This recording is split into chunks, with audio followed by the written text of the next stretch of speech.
오늘은 우리 한국교회가 절기를 따라서 예수님께서 약속대로 부활하신 부활주일로 지키게 됩니다. 예수님의 부활이 여러분의 부활이요, 예수님의 부활로 인하여 우리의 마음에 참된 소망을 간직하고 살아가는 복된 성도들이 되시기를 주님의 이름으로 축원합니다. 오늘 부활주일을 맞이해서 부활, 다시 시작함의 원동력이라는 제목으로 함께 말씀을 나누고자 합니다.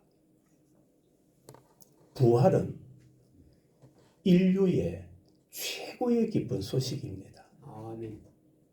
우리만이 아니고 우리나라만이 아니고 인류의 기쁜 소식이 바로 부활입니다. 왜 그럴까요? 예수님의 부활이 나의 부활이고 우리의 부활이 되기 때문입니다. 성도 여러분, 예수님의 부활이 나의 부활임을 믿으시기를 축원합니다. 이것을 믿지 못하는 사람들은 그걸 누가 아노?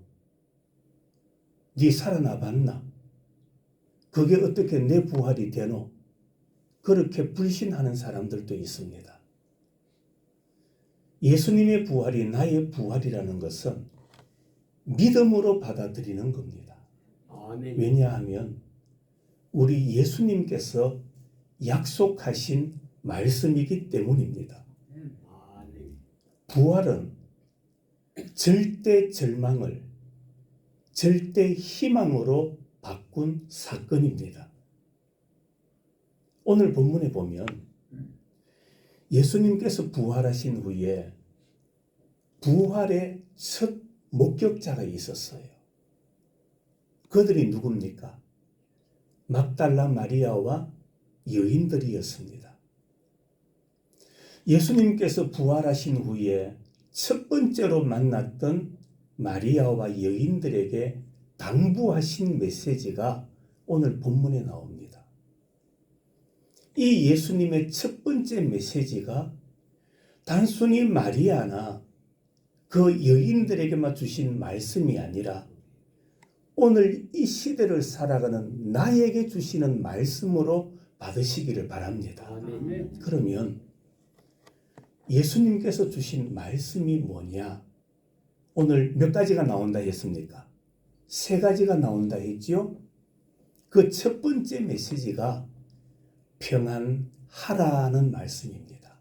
한번 따라합시다. 평안하라. 부활하신 예수님께서 첫 번째 주신 말씀이 평안하라. 9절을 다시 한번 보십시다. 9절 말씀 같이 읽습니다. 시작. 예수께서 그들을 만나 이르시되 평안하니 하시거늘 여자들이 나아가 그 발을 붙잡고 경배하니. 여기 평안하냐, 평안하다, 이 말씀의 헬라어 뜻이 뭐냐 하면 기뻐하라, 즐거워하라, 그 말씀입니다. 그러니까 부활하신 예수님께서 첫 번째로 주신 메시지가 기뻐해라. 뭐하라? 기뻐하라. 즐거워하라. 바로 그 말씀인 거예요. 그런데 여기서 기뻐하라는 이 말씀의 뜻이 뭐냐? 첫째로는 현재적으로 기뻐해라, 그 말입니다. 언제? 현재. 지금 기뻐하라는 겁니다. 지금 기뻐하고 지금 즐거워하며 살아라, 그렇게 말씀합니다. 예수님께서 십자가에 못 박혀 장사되었을 때에 예수님을 사랑하던 막달라 마리아와 여인들은 큰 절망에 사로잡혔을 겁니다. 그런데 절망에 사로잡혀 있는 그들을 예수님께서 만나자마자 첫 번째로 하신 말씀이 기뻐해라. 즐거워하라. 그렇게 말씀하는 겁니다. 한번 생각해 보세요. 인간적으로 볼 때에 제자들과 여인들 기뻐할 상황입니까? 기뻐할 수 있는 여건입니까? 아닙니다. 예수님을 따르던 사람들이 그들의 믿음을 공개적으로 드러내면 그 당시 사회로부터 박해를 받을 것이 뻔합니다. 왜? 예수님이 지금 뭐 하셨기 때문에? 십자가에 못 박히셨기 때문에 자기들의 믿음을 드러내면 세상으로부터 박해받을 게 뻔하니까 제자들이나 여자들의 마음은 어떠했을까요? 불안하지요. 초조하지요. 긴장이 생기고 두려움이 가득하게 엄습했을 겁니다. 그런데 그런 두려움과 염려 가운데 있는 제자들을 만나자마자, 여인들을 만나자마자 예수님께서 하신 말씀이 현재적으로 지금 뭐 해라? 기뻐해라. 즐거워하라. 그렇게 말씀하고 있습니다. 맞습니다. 성도 여러분, 죽음의 권세를 깨뜨리는 부활의 신앙이 내 안에 있어야 돼요. 부활의 신앙이 내 안에 들어오면 환경과 여건을 뛰어넘는 기쁨을 우리는 고백하게 되는 거예요. 왜 내 안에 기쁨이 없고 즐거움이 없을까요? 오늘 말씀으로 보면 죽음의 권세를 깨뜨리는 부활의 신앙이 뭐하기 때문에? 없기 때문에. 내 안에 부활의 신앙이 없으니까 기뻐하지를 못하고 즐거워하지를 못하는 거예요. 예수님은 부활하신 후에 막달라 마리아와 여인들에게 현재적으로 지금 오늘 뭐하며 살아라? 기뻐하며 살아라. 즐거워하며 살아라 말씀하고 있습니다. 성도 여러분, 부활의 신앙을 간직하셔서 오늘 하루를 기뻐하고 감사하며 살아가는 여러분들이 되시기를 주님의 이름으로 축원합니다. 그 부활의 신앙으로 오늘 기뻐하며 사는 거예요. 또 내일이 되면 내일도 그 부활의 신앙으로 또 즐거워하며 사는 거예요. 하루하루 내가 기뻐하고 즐거워하며 살 수 있는 비결이 뭐냐? 그것은 바로 죽음의 권세를 깨뜨리신 부활의 신앙을 내가 간직해야 한다라는 것입니다. 아멘. 부활의 신앙. 그걸 누가 아노? 죽어봐야 알지. 그런 불신앙적인 이야기를 듣지 마시고 그런 생각을 가지지 마시고 예수님은 불변하신 분입니다. 예수님은 영원하신 분입니다. 아멘. 영원하신 주님께서 주신 약속의 말씀이니 아멘. 부활의 신앙으로 하루하루 기뻐하고 즐거워하며 살아가는 여러분들이 되시기를 축원합니다. 아멘. 평안하냐? 두 번째로 이 말씀은 선택이 아니에요. 선택이 아닙니다. 평안하라. 이것은 주님이 주신 명령입니다. 아멘. 하나님의 백성된 우리들에게 부활의 신앙을 가진 사람은 기뻐해야 돼. 기뻐하라. 주님께서 주시는 명령의 말씀입니다. 아멘. 여러분, 우리가 어떻게 기뻐하며 살 수 있을까요? 신약 성경 빌립보서를 보면 바울 사도가 그 빌립보서를 어디에서 기록합니까? 감옥에서 기록합니다. 그래서 빌립보서를 옥중 서신이라, 옥에서 쓴 편지다, 바로 그 말씀입니다. 바울이 왜 감옥에 들어갔습니까? 무슨 죄를 지었죠? 예수님의 부활을 전한다는 그 이유였습니다. 예수님의 복음을 전한다는 그 이유 하나만으로 바울 사도가 감옥에 들어갔던 겁니다. 감옥 밖에 있는 많은 사람들이 복음을 전하던, 예수님의 부활을 전하던 바울 사도가 감옥에 들어가니까 성도들이 얼마나 걱정했을까요? 그런데 바울은 지금 감옥에 있는 자신을 걱정하고 있는 밖에 있는 성도들을 향해서 편지를 씁니다. 기뻐하라. 뭐 하라? 기뻐하라. 여러분 한번 생각해 보세요. 누가 누구에게 기뻐해라 할 수 있을까요? 그래도 감옥 밖에 있는 사람이 안에 있는 사람에게 열악한 환경이지만은 기쁨을 회복하세요. 그러면 우리가 조금 이해가 되겠죠. 그런데 감옥 안에 있는 바울 사도가 감옥 밖에 있는 사람들을 향하여 줬던 메시지가 기뻐하라. 그러면서 사도 바울이 고백했던 게 뭡니까? 어떤 상황에서든지 자족하고 감사하고 기뻐하기를 배웠다라고 그는 고백하고 있습니다. 여러분, 부활의 신앙을 가진 사람은 어떤 상황에 처하든지 자족할 줄 알아야 되고, 따라합시다.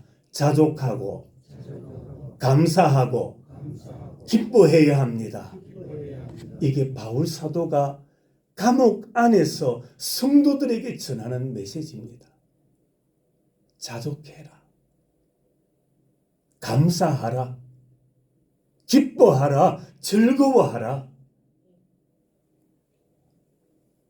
빌립보서는 그 장수가 짧은 성경입니다. 겨우 넉 장에 불과하지요. 넉 장밖에 되지 않는 빌립보서 안에 바울 사도가 기뻐하라는 메시지를 몇 번 전하는지 아세요? 21번입니다. 짧은 장 안에서 21번이나 기뻐하라고 우리에게 가르치고 있습니다. 그렇습니다. 바울 사도에게는 부활의 신앙이 있었어요. 예수님의 부활이 나의 부활이라는 그 신앙이 있었기에 오히려 감옥 안에 있으면서도 불구하고 감옥 밖에 있는 자들을 위로할 수 있었던 겁니다. 여러분, 모든 어려움을 극복해낼 수 있는 원동력, 모든 어려움을 극복해낼 수 있는 힘이 어디에 있습니까? 내게 능력 주시는 자 안에 있음을 믿으시기를 바랍니다. 아멘. 예수 그리스도 안에 모든 환경을 이겨낼 수 있는 힘이 있고 능력이 있는 겁니다. 그러면 내게 능력 주시는 자가 누굽니까? 바로 약속대로 3일 만에 부활하신 예수 그리스도이십니다. 아멘. 여러분, 예수 그리스도의 부활을 믿으시고 예수님께서 주시는 능력, 예수님께서 주시는 힘으로 세상의 모든 일들을 넉넉히 이겨나가는 복된 성도들이 되시기를 바랍니다. 아멘. 또 여기서 기뻐하라 이 말씀은 능동적으로 기뻐하라. 아멘. 기뻐하는 편을 택해라 이 말씀입니다.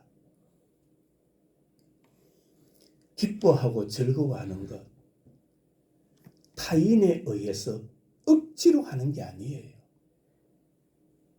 옆에서 기뻐해라. 기뻐해. 기뻐해. 그러면서 옆구리를 쑤시니까 내가 기뻐하는 게 아니에요.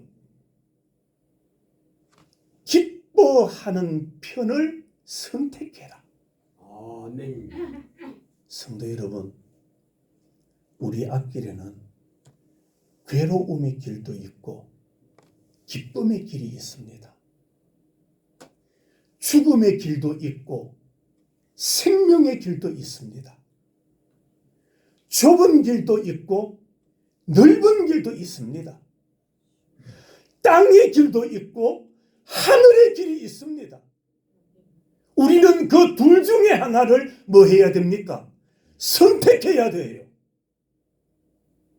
하루하루를 기쁨을 선택하며 살아가는 여러분들이 되시기를 바랍니다. 아멘. 선택을 해야 돼요. 누가 억지로 말하니까 억지로 하는 것이 아니라 내 스스로 부활의 신앙으로 생명의 마음으로 즐거움을 기쁨을 우리는 예수님께서 걸어가신 길을 따라가는 자입니다. 그게 제자입니다. 제자는 스승의 길을 따라가는 사람입니다. 좁은 길을 걸어가신 예수님의 길을 뭐 해야 됩니까? 선택해야 돼요. 예수님께서 사도를 통하여 기뻐해라 말씀하셨다면 우리는 기쁨의 길을 뭐 해야 됩니까? 선택해야 돼요. 기뻐하라. 기쁨의 삶을 선택하며 살아가는 여러분들이 되시기를 바랍니다. 아멘. 또 하나 기뻐하라고 했죠. 기쁨은요, 어떤 특정한 사람의 것이 아니에요. 기쁨은 고위층, 부유한 사람, 그런 사람들만의 것이 아니라는 겁니다. 기쁨은 모든 사람에게 주어진 약속입니다. 아멘. 그러니까 가난해도 괜찮아요. 나이 들어도 괜찮아요. 기쁨은 모든 사람에게 주어진 주님의 약속입니다. 아멘. 주머니에 물질이 조금 채워졌다고 기뻐하는 게 아니에요. 좀 맛있는 음식을 외식해서 먹었다고 기뻐하는 게 아니, 그것도 기쁠 수 있습니다. 그러나 그 기쁨은 짧아요. 여러분, 아침 먹고 또 점심 먹는 그 시간에 터울이 얼마 정도 됩니까? 뭐 길면은 대여섯 시간 될 거고요. 짧으면 4시간. 밥 한 끼 먹는 것도 오래 가지 않아요. 몇 시간 지나면 또 먹어야 돼요. 그러나 부활의 신앙은 영원함을 믿으시기를 바랍니다. 아멘. 부활의 신앙은 영원한 거예요. 환경을 초월하는 거예요. 누구에게나 주신 하나님의 약속인 거예요. 그러니까 부활의 신앙을 가진다는 것은 우리가 영원토록 뭐 할 수 있는 겁니까? 기뻐하며 살 수 있는 겁니다. 그렇습니다. 모든 사람에게 주어진 약속이 바로 부활이니 그 부활의 신앙으로 하루하루를 기뻐하며 살아가는 여러분들이 되시기를 축복합니다. 아멘. 두 번째로 부활하신 예수님께서 여인들에게 주셨던 메시지가 뭡니까? 내 형제들아, 그렇게 말합니다. 오늘 10절 말씀 볼까요? 10절 말씀. 이에 예수께서 이르시되 무서워하지 말라. 가서 누구에게? 내 형제들에게. 우리가 그냥 읽으니까 내 형제들 뭐 별 생각 없이 그냥 읽어 넘어갑니다. 그런데 내 형제들, 이 명칭은 대단한 거예요. 획기적인 거예요. 여러분, 제자들은 예수님에게 있어서 어떤 사람들입니까? 제자들임과 동시에 배신자입니다. 그렇지 않습니까? 제자들은 예수님을 배신한 자들이었어요. 그런데 예수님은 그들을 향하여 누구라고 말씀합니까? 내 형제들아. 배신한 제자들을 향하여 내 형제들아 부르고 계시는 거예요. 이 명칭은, 이 부르심은 여전히 그들을 가족 공동체 구성원으로 예수님께서 인정하고 계셨다라는 겁니다.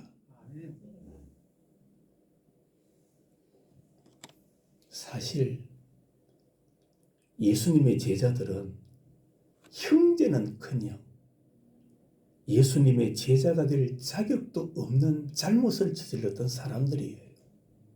자, 보세요. 그들은 3년 동안 예수님과 동고동락하며 함께 했는데 예수님을 뭐 했다고 했습니까? 스승을 배신했던 거예요. 스승이 비인격적, 비인권적인 부당한 대우를 받고 있음에도 불구하고 그 장소를 이탈하여 도망간 자들이 제자들입니다. 스승을 모른다고 몇 번이나 부인합니까? 3번씩이나 부인한 자들입니다. 스승의 죽음의 순간에도 그곳에 함께하지 않았던 자들이 예수님의 제자들이에요. 여러분 생각해 보세요. 제자라면 스승이 죽음의 자리에 머물렀을 때에 함께 자리를 같이 하는 게 제자의 바람직한 모습이지 않습니까? 여러분, 불효자도요, 부모의 어디에는 참석합니까? 장례에는 참석하는 거예요. 그게 사람의 도리입니다. 그게 인간의 도리인 거예요. 그런데 예수님의 제자들은 예수님의 그 죽음의 순간에도 함께하지 않았던 자들입니다. 제자들이 왜 이렇게 예수님을 버리고 도망갔을까요? 그 이유가 뭡니까? 불안과 불신 때문입니다. 핍박과 죽음에 대한 두려움, 상실에 대한 두려움, 미래에 관한 불확실성에 대한 불안. 예수님께서 부활을 약속하셨지만은 그 부활에 관해서 불신하고 부활에 대하여 무지한 제자들이었기에 그들은 도망을 갔던 겁니다. 그럼에도 불구하고 예수님은 배신한 그들을 향하여 무엇이라고 말씀합니까? 내 형제라고 말씀합니다. 이것은 우리를 향한 하나님의 사랑을 보여주고 계십니다. 하나님의 사랑은 인간의 모든 죄와 허물을 다 덮어주십니다. 한번 따라합시다. 하나님의 사랑은 허물과 죄를 뭐해요? 다 덮어주시는 거예요. 믿으시면 아멘. 아멘. 한 번 더 합니다. 따라합니다. 하나님의 사랑은 허물과 죄를 다 뭐하여 주세요? 덮어주심을 믿으시기를 바랍니다. 아멘. 도저히 자격 미달인 인간들이 영광스럽게도 예수님께서 형제라고 부르시는 지위를 얻게 되는 것. 여러분, 이것만큼 인생 최고의 축복이 어디에 있겠습니까? 이런 지위는요, 돈으로도 살 수 없습니다. 이런 지위는 인간의 노력이나 공로로 얻을 수 있는 게 아닙니다. 100% 전적인 하나님의 은혜요, 하나님의 선물입니다. 아멘. 오늘도 부활하신 주님께서 우리를 향해서, 여러분 한 사람 한 사람을 향하여 내 형제라, 내 형제라, 넓은 가슴으로 십자가에 못 박힌 손으로 우리를 품어주시고 사랑해 주시는 주님의 그 사랑으로 하루하루를 믿음으로 달려가는 여러분들이 되시기를 축복합니다. 아멘. 마지막 세 번째입니다. 첫 번째로 하신 말씀이 뭐라고요? 평안하라, 평안하라. 두 번째로는 내 형제들아, 그렇게 부르셨죠. 세 번째 하신 말씀이 뭐냐 하면 10절 마지막 부분에 내 형제들에게 어디로 가라? 어디로 가라? 갈릴리로 가라고 말씀하셨습니다. 부활하신 예수님께서 막달라 마리아와 여인들에게 가서 제자들에게 갈릴리에서 나와 만나자고 하라. 갈릴리에서 만나자, 그렇게 말씀합니다. 여러분, 배신한 제자들이라면 만나고 싶겠어요? 만나기 싫겠어요? 어떻겠습니까? 다시는 뭐하고 싶지 않다? 보고 싶지 않다. 그래도 우리가 이해할 수 있잖아요. 그런데 예수님은 그들을 다시 만나자, 제자들이 먼저 예수님을 만나자고 한 게 아니에요. 예수님께서 먼저 제자들을 갈릴리에서 만날 것을 원하셨던 겁니다. 갈릴리, 여러분 어떤 곳입니까? 왜 예수님께서 갈릴리 제자들을 향해서 그 갈릴리에서 만나자고 말씀할까요? 여러분, 이 갈릴리는 예수님과 제자들이 처음 만났던 장소입니다.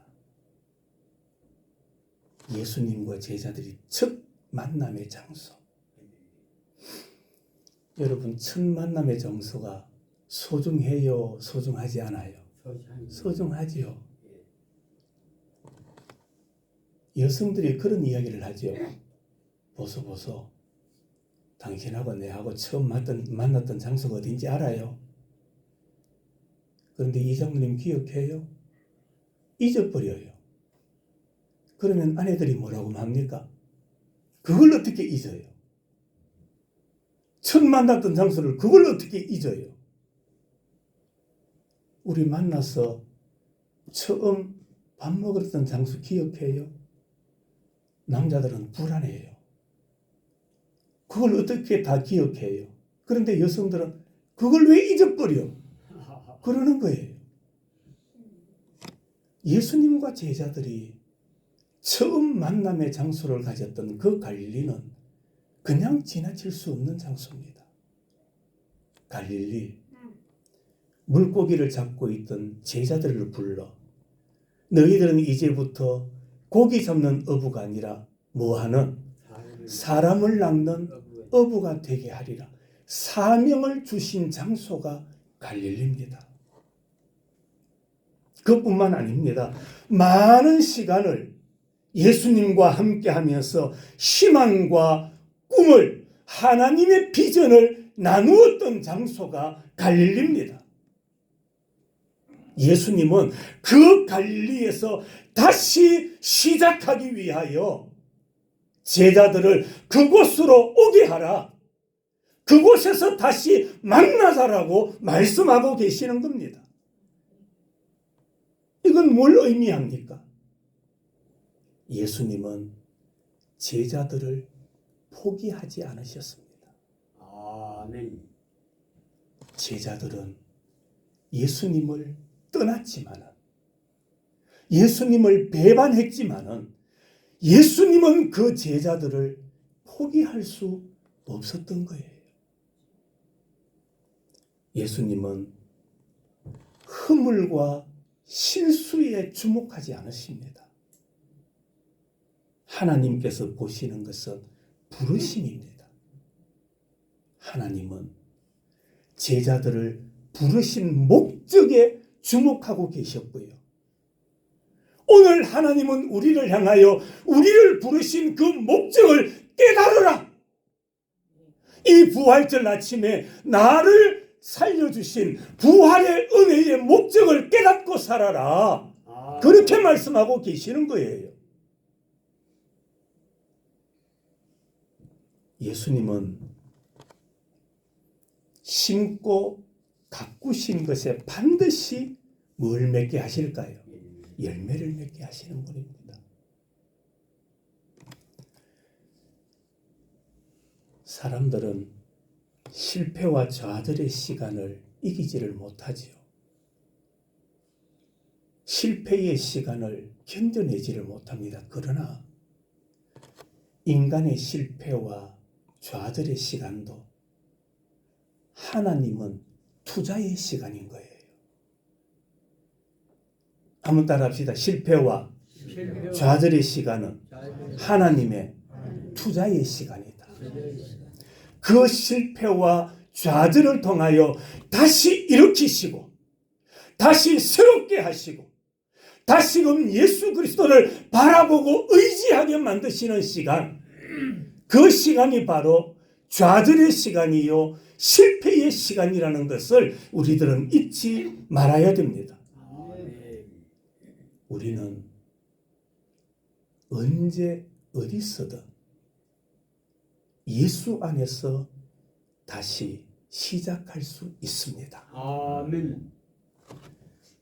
예수님을 떠나면 생명을 잃어버리게 됩니다.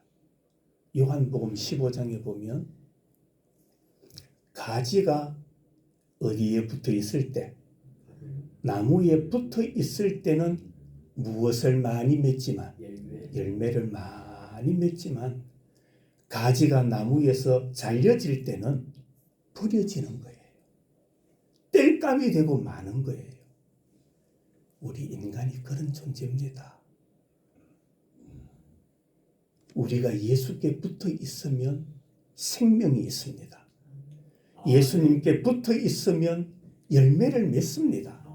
그러나 예수 그리스도를 떠나면 그때부터 아무리 잘난 사람이라 할 때도 그를 향하여 예수님께서 주시는 말씀이 너는 살았다 하나 뭐한 자로다, 죽은 자로다.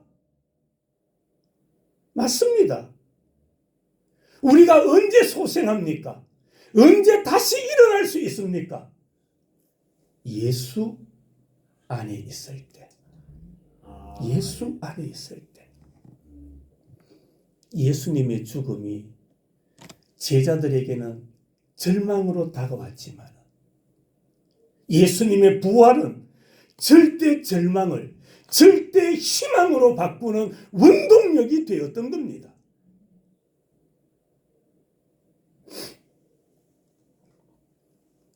아무리 좋은 기계도 전기가 연결되든 아니면 기름을 넣든 그래야 기계가 움직이는 거예요. 맞습니까? 아닙니까? 아무리 좋은 차도 신형차를 내가 뽑았다 할지라도 그 안에 뭐가 없으면, 에너지가 없으면 차는 움직이지를 않는 거예요. 내 안의 에너지는 부활하신 예수 그리스도이심을 믿으시기를 바랍니다. 아멘. 예수 그리스도로 인하여 우리는 다시 시작할 수 있는 겁니다. 아멘. 일어설 수가 있어요. 예수님을 바라봄으로 우리는 위를 바라보는 삶을 살게 되는 것입니다. 아멘. 사람은 포기해야 될 존재가 아닙니다. 사람을 품을 수 있는 용량은 사람의 그릇에 달려 있는 거예요.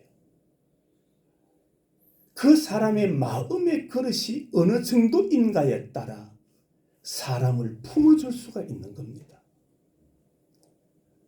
배신한 제자들이었지만은 그들을 포기하지 않으셨던 하나님의 마음이 여러분의 심령이 되시기를 주님의 이름으로 축원합니다.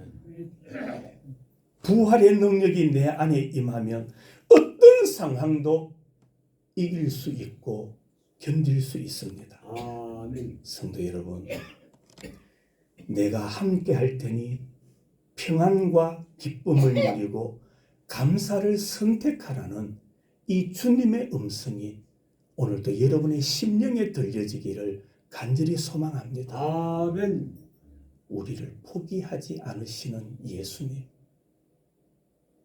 우리를 버려두지 아니하시는 예수님, 오늘도 부활의 주님께서 우리에게 다가오셔서 나와 만나자, 갈릴리에서 만나자 라고 말씀하시는 그 주님의 음성, 우리 하루하루의 삶이 하나님을 만남으로, 하나님과의 만남의 장소로 기쁘게 달려가는, 그래서 주님을 만나고 주님으로 인하여 부활의 소망으로 살아가는 성도들이 되시기를 바랍니다. 아멘. 평안하라. 두 번째로 기뻐하라. 내 형제들아, 그렇게 말씀하죠. 내 형제들아. 세 번째로 어디에서 만나자? 갈릴리에서 만나자. 우리의 첫 신앙을 마음속에 간직하고 주님과 만남의 장소를 잊어버리지 말고 늘 그 장소를 소망하며 저 천성을 향하여 힘차게 달려갈 수 있는 부활의 소망의 사람들이 되시기를 주님의 이름으로 축원합니다. 아멘. 거룩하신 하나님,